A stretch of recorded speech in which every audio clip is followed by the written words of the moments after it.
The day had started like any other for Ryan Carter, a 22-year-old college student juggling night classes and a job delivering pizzas for Tony's Pizzeria in a quiet suburb of Oregon.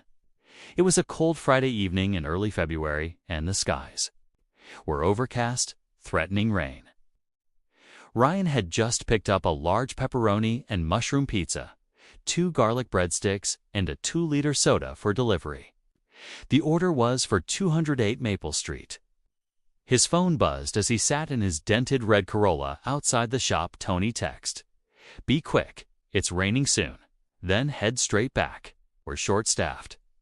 Ryan sighed. He was already tired from his morning classes and a part-time tutoring gig he squeezed in on weekday afternoons.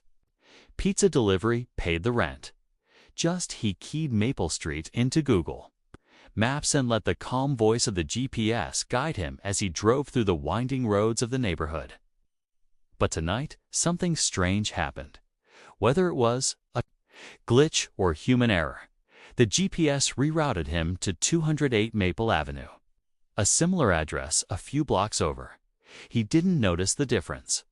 The house he arrived at was dimly lit, older, and slightly run down. A single porch light flickered weakly. Ryan frowned. This didn't look like a typical customer from Maple Street. Those houses were newer, modern, and often came with generous tips. Still, he stepped out with the pizza box in hand and walked up to the porch. He rang the bell. No answer. He knocked. Still silence. Ryan hesitated. He could hear something faint inside. Maybe a television. A cough. Just as he turned to leave, he heard a weak voice from inside. "Help. ... Please." Ryan froze. He turned back and knocked louder. "Hello. It's the pizza guy. You okay in there? Thing?" Then the voice again, softer. "Please. ... Help me. ... Ryan's heart pounded. He tried the door. It was unlocked. Against all rules and better judgment, he slowly pushed it open. Inside, the living room was dark, except for the flicker of a muted TV. He stepped inside, calling out cautiously, "Hello? I'm not here to hurt you. I just heard someone call for help." From the hallway, a door creaked open. An elderly man, thin, pale, and barely standing, clung to the doorframe. "Thank God. I thought I was going to die in here." Ryan rushed to him, gently helping him to sit down on the couch. The man's lips were cracked, his breathing shallow. "Sir, what happened?" "I'm George. I live alone. I fell yesterday in the kitchen. Couldn't reach the phone. No one visits. No one would have found me. ... Ryan felt his chest tighten. The man looked like he hadn't eaten or drunk anything in over 24 hours. He grabbed his phone and called 911 immediately. An elderly man, possibly in shock or dehydrated. "Yes, address is 208 Maple Avenue." He turned back to George. "Hang in there. Help's on the way." George gave a faint smile. "You weren't supposed to be here. ... I know," Ryan replied. "I think I got the wrong address." They both chuckled lightly, even through the tension. Minutes later, an ambulance arrived. Paramedics checked George's vitals, placed him on a stretcher, and thanked Ryan. If he'd been here just a few more hours without water, ... it might have been too late. Ryan stood there, stunned. He looked at the untouched pizza box still sitting on the table. His mistake had saved a life. Back at the pizzeria, Tony was furious. "You're 45 minutes late and you didn't deliver the order?" Ryan explained everything. At first, Tony didn't believe him until the local news broke the story. The next morning, pizza delivery mix-up leads to life-saving discovery. Local man rescued from near death after fall, thanks to a pizza delivery to the wrong house. Ryan's phone blew up. Friends, family, and even strangers reached out. Accidental heroism was being celebrated. But for Ryan, the impact wasn't just about the praise. It was the realization that one wrong turn had changed someone's life and, maybe, his own too. He visited George in the hospital the next day. The old man's eyes lit up when he saw him. "Son," George whispered, gripping his hand, "you're not just a pizza guy. You're an angel." Ryan didn't know what to say, but he felt something deep shift inside him, a sense of purpose he hadn't felt before.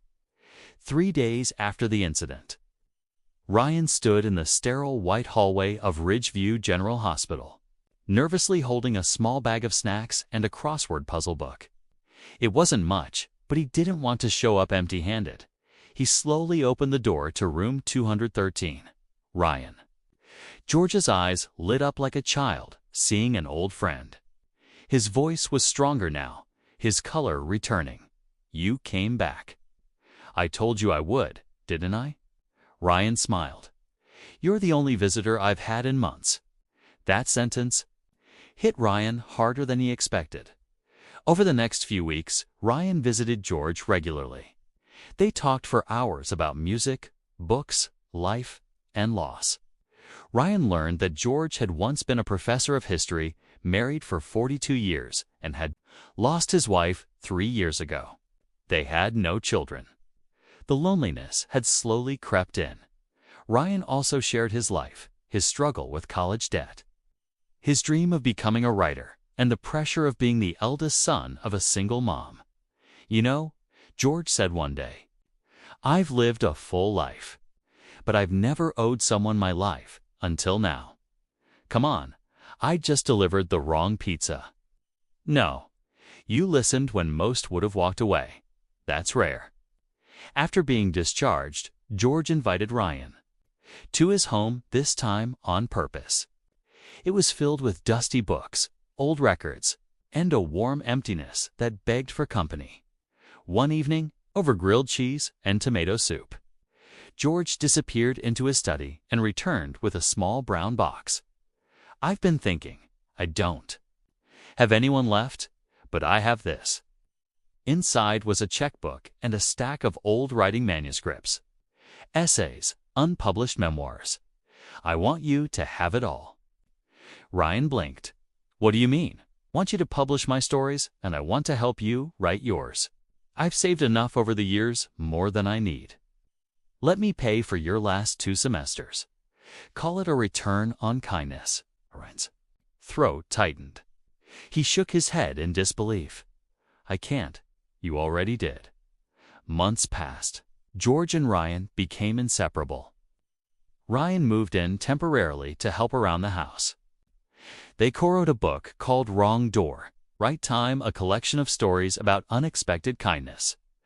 The book went viral. Podcasts, news shows, book tours. Ryan graduated and landed a job as a full-time writer. George became a local hero. And finally, no longer felt forgotten. Epilogue: 1 year later, a book signing event in Portland. Ryan stood in front of a crowd reading the final page of their book. Sometimes life delivers you to the wrong door, but maybe that door is exactly where you were meant to be. As the audience applauded, George, sitting in the front row with a cane and a proud smile, gave a quiet thumbs up, and in that moment, both lives, one young, one old, stood transformed.